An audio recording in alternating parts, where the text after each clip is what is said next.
نحمدہ ونصلی ونسلم علی سیدنا و مولانا محمد رسولہ النبی الامین المکین الحنین الکریم الرؤوف الرحیم اما بعد فاعوذ باللہ من الشیطان الرجیم بسم اللہ الرحمن الرحیم۔ واجب الاحترام ساتھی، اللہ تعالیٰ کا بے پناہ لطف و کرم اور اس کا احسان عظیم ہے کہ جس کی توفیق سے ہم اس کے ذکر کے لیے اس کے گھر میں جمع ہیں۔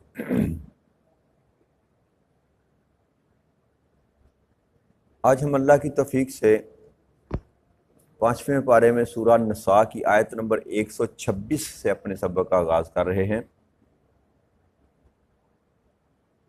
اس آیہ مبارکہ میں اللہ کریم نے ارشاد فرمایا وَلِلَّهِ مَا فِي السَّمَاوَاتِ وَمَا فِي الْأَرْضِ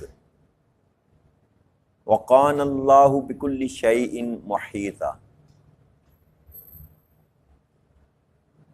اور اللہ ہی کا ہے جو کچھ آسمانوں میں ہے اور جو کچھ زمین میں ہے،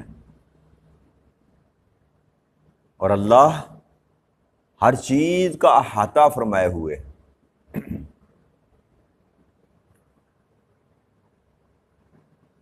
اس آیت مبارکہ میں رب کریم نے انسان کو یہ حقیقت باور کرائی کہ اللہ کریم کو کسی بھی چیز کی، کسی بھی فرد کی حاجت نہیں۔ پچھلی آیہ مبارکہ میں اللہ کریم نے فرمایا کہ میں نے ابراہیم علیہ السلام کو اپنا خلیل بنایا، دوست بنایا۔ تو اللہ کریم کسی کو دوست اس لیے نہیں بناتا کہ اس کو اس کی حاجت ہوتی ہے۔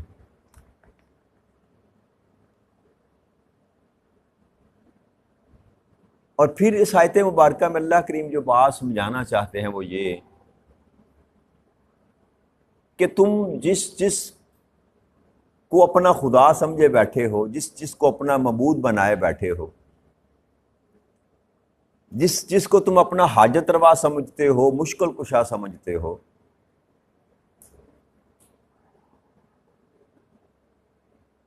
تو رب تو وہ ہونا چاہیے، مشکل کشا حاجت روا تو وہ ہونا چاہیے جس کی ہر چیز پر ملک ہو،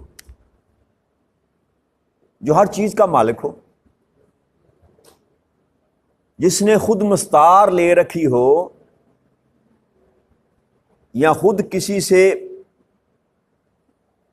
لے رکھا ہو، مانگ رکھا ہو، وہ مالک نہیں ہو سکتا۔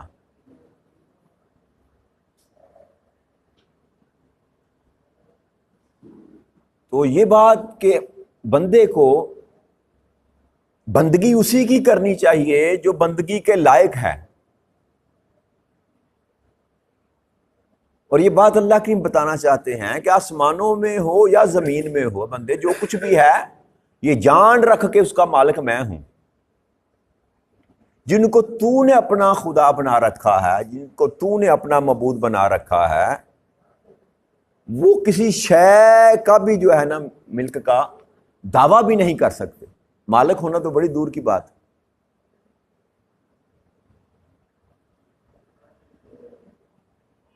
تو لہذا بندے کو اطاعت اس کی کرنی چاہیے، بندگی اس کی کرنی چاہیے جو حقیقت میں مالک ہو اور عطا کرنے والا ہو۔ آپ کی نوکری، آپ کسی کے ہاں ملازمت اگر کرتے ہیں، کسی کی خدمت کرتے ہیں، تو اگر وہ آپ کو اس کا ریٹرن دے ہی نہیں سکتا تو پھر آپ کی جو خدمت ہے وہ چے مانی عبارت، اس کا حاصل وصول کچھ نہیں۔ تو ساری زندگی اگر بندہ کسی ایسے وجود کے سامنے عبادت کرتا رہے، بندگی کرتا رہے، بجاوری کرتا رہے، خدمت کرتا رہے، اس کی مان کر زندگی بسر کرتا رہے، لیکن جب ریٹرن دینے کا معاملہ آئے تو اس کے ہاتھ خالی ہوں تو کیا حاصل؟ یہ بات اللہ کریم انسان کو سمجھانا چاہتا ہے کہ بندے ذرا اس بات پر تو غور کر لے کہ جن کی تو پوجا کرتا ہے کیا ان کے ملک میں کوئی چیز ہے بھی کہ نہیں؟ کیا یہ کسی چیز کے مالک ہیں بھی کہ نہیں؟ کیا یہ تمہاری اجرت، تمہاری جو مزدوری ہے، تمہاری اس کی اجرت دینے کے قابل بھی ہیں کہ نہیں؟ تو یہ رب کریم بات سمجھانا چاہتا ہے انسان کو کہ یاد رکھ ہے بندے، یہ جان رکھ کہ آسمانوں اور زمینوں میں جو کچھ بھی ہے اس کا مالک اکیلا میں ہوں۔ اور یاد رکھیے اللہ کریم نے اپنی خلق میں اور امر میں کسی کو شریک نہیں ٹھہرایا، وہ اکیلا بادشاہ ہے۔ اللہ کی ذات کے ساتھ کسی کو اس کی بادشاہی میں سے تقسیم کر کے دینا، یہ اللہ کے ساتھ شرک ہے۔ اللہ کے ساتھ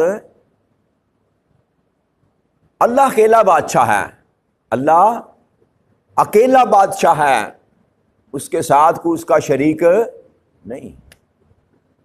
باقی یہ ہماری قسمت، ہمارا نصیب کہ اللہ نے ہم کو اپنا خلیفہ بنا لیا زمین پر، ساری کائنات پر نہیں۔ ساری کائنات پر انسان کو اللہ نے خلیفہ نہیں بنایا، فی الارض، اس زمین پر اللہ نے اپنا نائب بنا کر بھیجا۔ اور نائب یاد رکھیے، جو خلیفہ یا نائب ہوتا ہے وہ مالک نہیں ہوتا، وہ مالک اختیارات کچھ دیتا ہے، بادشاہ اختیار دیتا ہے اپنے نائب کو کچھ کہ یہ لے تو یہ اختیار جو ہے استعمال کر لے، پیچھے مہر جو ہوتی ہے اس بادشاہ کی ہی چلتی۔ تو ایک خاص حد تک رب کریم نے ہم کو اختیار دے کر اپنا نائب بنا کر دنیا میں بھیجا۔ ہم سمجھ بیٹھے کہ شاید ہم مالک ہیں۔ تو جس کو رب کریم نے ساری کائناتوں میں فضیلت دے کر اپنا نائب بنایا، وہ بھی ملک کا دعویٰ نہیں کر سکتا۔ اور پھر ساری کائنات میں جس ہستی سے رب کریم سب سے بڑھ کر پیار کرتا ہے، اللہ کے حبیب حضرت محمد مصطفیٰ کریم صلی اللہ علیہ وآلہ وسلم، اللہ نے تمام خزانوں کی کنجیاں ان کو عطا کر دی۔ دنیا جہان کا علم جو ہے آقا اپنے حبیب کو عطا فرما دیا، لیکن نبی اکرم صلی اللہ علیہ وآلہ وسلم نے بھی کبھی ساری زندگی میں ملک کا دعویٰ نہیں کیا کہ میں مالک ہوں۔ انما انا قاسم واللہ یؤتی، میں تو تقسیم کرنے والا ہوں، عطا مجھ کو اللہ کرتا ہے۔ تو یہ حقیقت جو ہے، جس قدر انسان کو جلد سمجھ آ جائے کہ حقیقی مالک وہ ہے، تو انسان اپنی زندگی کا پیٹرن جو ہے اس کو چینج کرنے کے قابل ہو جاتا ہے کہ کچھ بھی مجھ کو دینے کے قابل، کوئی بھی کچھ دینے کے قابل نہیں ہے۔ ہمیں اپنے عقیدے بھی درست کرنے ہیں۔ ہم نے چھوٹے چھوٹے بت جو ہے نا اپنے اندر سجا رکھے ہیں، بنا رکھے ہیں۔ یہ اولاد دینے والا، جیسے وہ لات منات عزا کے مطلب، عزا عزت دینے والا ہے، حبل اولاد دینے والا ہے، لات جو ہے وہ کاروبار دینے والا ہے، انہوں نے ایسے بت بنا رکھے تھے۔ انہوں نے وہ بت بنا رکھے تھے جو نظر آتے تھے۔ ہم نے اپنے من کے اندر بت سجا رکھے ہیں جو نظر نہیں آتے، لیکن ہم پوجا ان کی کرتے ہیں۔ یہ عزت دینے والا ہے، یہ رزق دینے والا ہے، یہ اولاد دینے والا ہے۔ شادی کو 10 سال گزر جائے نا میاں بیوی کے، اولاد نہ ہو تو کیا کچھ نہیں ہم کرتے۔ کون سا ایسا دروازہ ہے جو ہم نہیں کھٹکاتے سوائے اللہ کی ذات کو چھوڑ کر؟ تو اللہ یہ بات بتا رہا ہے کہ میں تو مالک تو میں ہوں، تم کہاں جا رہے ہو؟ کن دروازوں پر جا کر دستک دے رہے ہو؟ دینے والا بھی میں ہوں، ملک بھی میری ہے۔ تو لہٰذا بندے کو اپنے عقیدے کو درست رکھنا چاہیے۔ دعا کسی سے بھی کروائی جا سکتی ہے۔ کوئی اللہ کا نیک برگزیدہ ہے تو اس سے کہا جا سکتا ہے میرے لیے دستے دعا بلند کرے، اللہ کریم میری مشکل آسان کرے، مجھے اولاد عطا کر دے، میرے رزق میں اضافہ کر دے، یہ جائز ہے۔ اور جن کے ماں باپ زندہ ہیں ان سے بڑھ کر کوئی پیر کائنات میں نہیں ہے. آپ کے گھر میں ماں ہے یا باپ ہے، خدا کی عزت کی قسم کھا کر کہہ رہا ہوں، سب سے کامل پیر جو ہے وہ آپ کا ماں اور باپ ہے، جن کی رب موڑتا ہی نہیں ہے. اولاد کے حق میں اللہ کریم ماں اور باپ کی دعا کو رد نہیں کرتا. اس لیے ادھر ادھر جھانکنے کی ضرورت نہیں ہے. یا تو خود ڈائریکٹ اس سے بات کریں، وہ سنتا بھی ہے، وہ دیکھتا بھی ہے، اور ہمہ وقت اس سے کہتا ہے کہ میں نے ہر چیز کا احاطہ کر رکھا ہے، ہر چیز کو میں نے گھیر رکھا ہے، کوئی چیز اس کے احاطے سے باہر نہیں ہے. کوئی ایک نفس ایسا نہیں ہے جو یہ کہے کہ مجھے رب نہیں دیکھ رہا، اور ہمہ وقت دیکھ رہا ہے، ہر وقت دیکھ رہا ہے، ایک ایک کو دیکھ رہا ہے، ہر اعمال کو دیکھ رہا ہے، آپ کے ہر کردار کو دیکھ رہا ہے. تو جو ہر وقت دیکھ ہی آپ کو رہا ہے، تو پہلی تو کوشش یہ کرنی چاہیے کہ سوال اس سے کیا جائے. جو ڈائریکٹ عطا کرنے والا، وہ دینے پہ آ جائے تو کوئی روک نہیں سکتا. وہ دینے پہ آ جائے تو کوئی روک، اور اگر وہ دینا نہ چاہے تو کوئی لے کر دے نہیں سکتا. تو یہ بات جتنی جلدی انسان کی سمجھ میں آ جائے اتنی ہی جلدی اس کا معاملہ خیر کی طرف پلٹ جائے گا کہ جو کچھ بھی آسمانوں اور زمین میں ہے وہ سارے کا سارا اکیلا مالک اس کا اللہ. باقی وہ تصرف کی بات ہے، باقی تصرف کی بات ہے، جس کو جتنا چاہے عطا کر دے. سمپل کر کے سمجھا دیتا ہوں بات. میں کروڑ روپے کا مالک ہوں، میں مالک ہوں کروڑ روپے کا. میں اگر 10 بندوں کو دے دیتا ہوں 10 لاکھ، یہ 10 لاکھ تم تقسیم کر دو، یہ 10 لاکھ تم تقسیم کر دو، یہ 10 لاکھ تم تقسیم کر دو، اس کو تصرف کہتے ہیں. لیکن جس کو میں نے 10 لاکھ عطا کیا دیا وہ مالک بس. یہ ہے عقیدہ. یہاں عقیدے میں گڑبڑ نہ کریں. اب جس کے ہاتھ سے چاہے وہ آپ کو عطا کرے، یہ اس کی مرضی پہ ڈیپینڈ کرتا. یہاں بھی گڑبڑ نہ کیا کریں. وہ دیتا ہے، کئیوں کے ہاتھ سے نوازتا ہے انسان کو، یہ اس کی مرضی پہ ڈیپینڈ کرتا ہے. اس کی مرضی سے آپ کو ہدایت دی، مجھ کو ہدایت دی، تو کس کے ذریعے دی؟ کیا خود آیا زمین پر؟ اللہ کریم کیا خود انسان سے بات کرتا ہے؟ کیا اللہ کریم اپنے دست قدرت سے انسان کو عطا کرتا ہے؟ نہیں، ایسی بات نہیں ہے. ایک سسٹم ہے، کہ نظام ہے جو اس نے بنا رکھا ہے. اب جس کے ہاتھ سے چاہے آپ کو نواز دے، جس کی زبان سے نکلی ہوئی بات کو چاہے وہ قبول کر لے، اس میں نہ آپ کوئی رکاوٹ کھڑی کر سکتے ہیں، نہ میں کوئی رکاوٹ کھڑی کر سکتا ہوں. کیونکہ مالک وہ ہے. مالک وہ ملک رکھتا ہے، زمین و آسمان کا مالک بھی وہ ہے، اور یاد رکھیے مرضی کا مالک بھی وہی ہے. مرضی صرف اسی کی چلتی ہے. جو مالک ہوتا ہے مرضی بھی، نوکر کی مرضی نہیں چلتی. لہذا کوشش یہ کریں کہ اپنے عقیدے کی لائن جو ہے اس کو درست کر لیں. جب بھی مانگیں اس ذات سے مانگیں، جب بھی مانگیں اس ذات سے مانگیں. آپ کے سارے راستے آسان ہو جائیں گے، سارے راستے آسان ہو جائیں گے. اور جب شارٹ کٹ کی طرف آپ جانے کی کوشش کریں گے تو آپ کا عقیدہ بھی خراب ہوگا، آپ کا ایمان بھی خراب ہوگا. دنیا تو جائے گی، آپ کی آخرت بھی خراب ہو جائے گی. لہذا لمٹ کراس نہ کریں، جو اللہ کی حدیں ہیں ان کو کراس نہ کریں. اللہ کے مقابلے پر لا کر کسی کو کھڑا مت کریں. ایون یہاں تک کہ آقا کریم صلی اللہ علیہ وآلہ وسلم کو بھی آپ اللہ کے مقابلے پر لا کر کھڑا نہیں کر سکتے. جو اللہ کا مقام ہے وہ کسی اور کا، بل یہاں تک کہ کائنات میں سب سے زیادہ محبت کا کو حق رکھتا ہے تو وہ اللہ، وہ ذات خدا ہے. انسان کی ساری محبتوں کا محور اگر کوئی ذات ہے وہ تو خدا ہے. اگر آپ اللہ کی محبت سے بڑھ کر کسی سے محبت کرتے ہیں تو یہ بھی شرک ہے. محبت میں تقسیم کرتے ہیں کسی کو. آقا کریم صلی اللہ علیہ وسلم کا مقام اس کے بعد آتا ہے، اللہ کے بعد. بعد از خدا بزرگ تو ہی قصہ مختصر.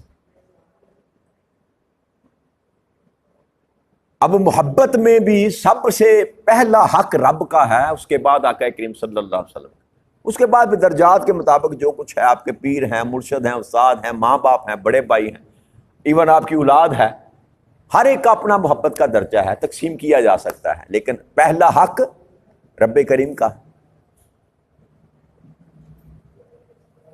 تو لہٰذا انسان کو یہ چاہیے کہ اپنے عقیدے کو درست رکھے، اللہ کے معاملے میں آ کر کسی کو بھی اس کی ذات کے ساتھ کھڑا کرنے کی کوشش نہ کرے. اللہ کا مقام ہے، پھر نبی کا مقام ہے، رسول کا مقام ہے، پھر آپ کے صحابہ کا مقام ہے، اہل بیت کا مقام ہے، اپنی جگہ مسلمان ساری باتیں.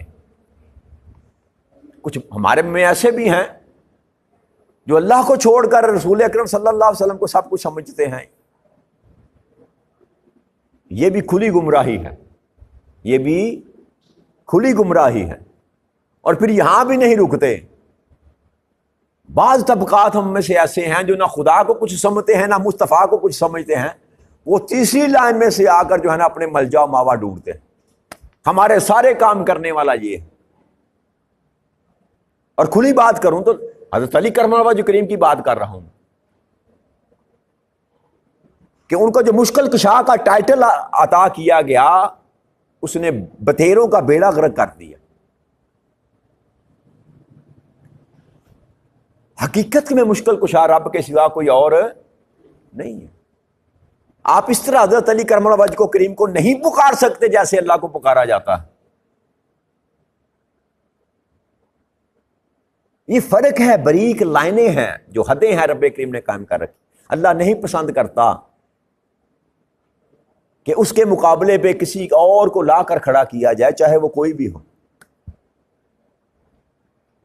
قیامت کے دن اللہ کریم کہتا ہے میرے محبوب میں تجھ کو مقام محمود عطا کروں گا.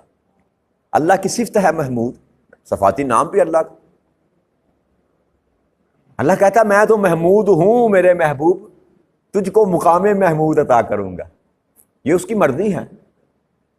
لیکن جس مرضی مقام پر رب کریم اپنے محبوب کو لے جائے، وہ بندے رہیں گے، وہ خدا رہیں گے. یہ فرق کبھی ختم.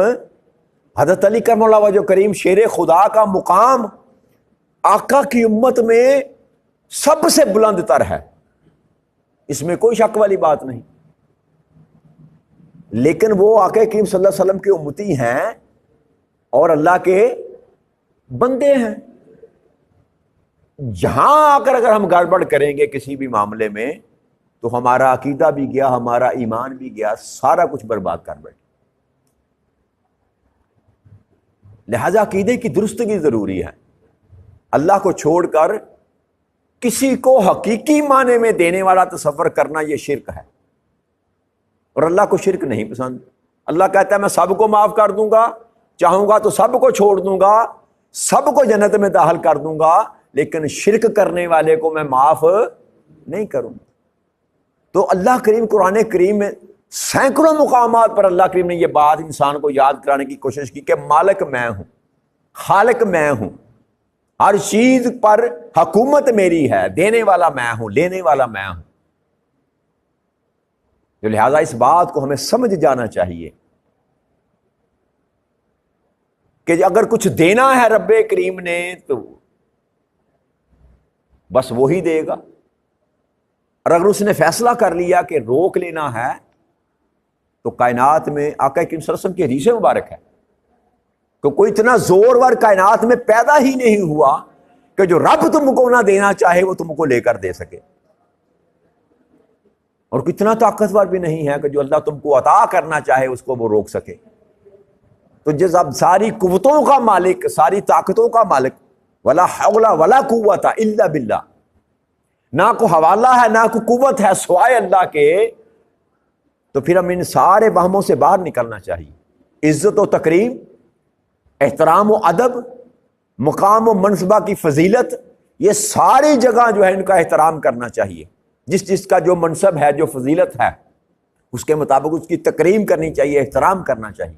اور اللہ خود سکھاتا سب سے پکڑ اللہ نے فرمایا کہ میرے محبوب کا احترام کیا کرو، تکریم کیا کرو.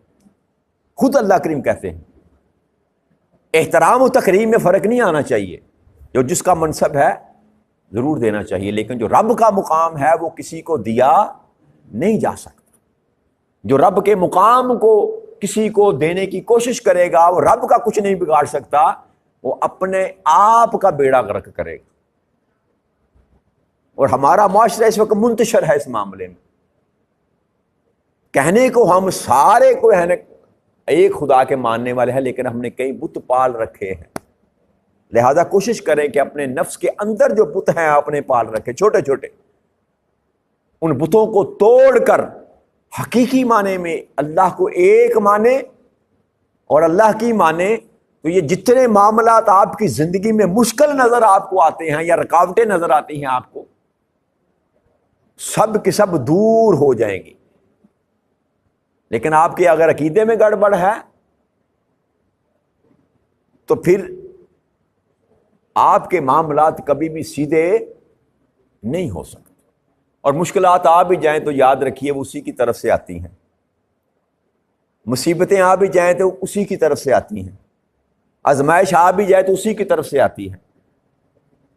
تو جو بھیجنے والا ہے واپس لے کر جانے والا بھی، وہ صحت اگر تم کو دیتا ہے تو وہ عطا کرتا ہے، اگر مرض آتا ہے تو اسی کی طرف سے آتا ہے، تو وہ ہر ایک کو جانتا ہے، ہر ایک کو پہچانتا ہے۔ لہذا ریکویسٹ کیا کر اس کے آگے ہاتھ جوڑ کر، مولا میں اتنی طاقت نہیں رکھتا کہ تیری کسی آزمائش میں پورا اتر سکوں، بس مجھے معاف کر دے، مجھے معاف کر دے۔ اس سے معافی مانگتے رہا کرے تاکہ وہ آپ کو آزمائے ہی نہ، آپ کو مصیبت میں ڈالے ہی نہ، آپ کو تکلیف اور دکھ میں ڈالے ہی نہ، معافی مانگتے رہا کرے اس سے۔ تو جب اگر کبھی اس نے تکلیف دے ہی دی آپ کو تو تھوڑی دیر کے لیے برداشت کر دیں کہ مولا وہ دیکھ رہا ہے، وہ دور کر دے گا۔ لہٰذا اپنے عقیدے درست رکھے۔ اللہ کریم آپ کو اور مجھے حقیقی معنی میں جو ملکیت کا حق ہے رب کریم کا، اس کو تسلیم کرنے کی توفیق عطا فرمائے، اور اپنے اندر جو چھپے ہوئے بت ہیں اپنی خواہشات کی، اپنی چاہتوں کے، ان کو توڑ کر ایک خدا کی عبادت کرنے کی ہمیں توفیق عطا فرما دے۔ وما علینا الا البلاغ المبین۔ السلام علیکم ورحمۃ اللہ وبرکاتہ۔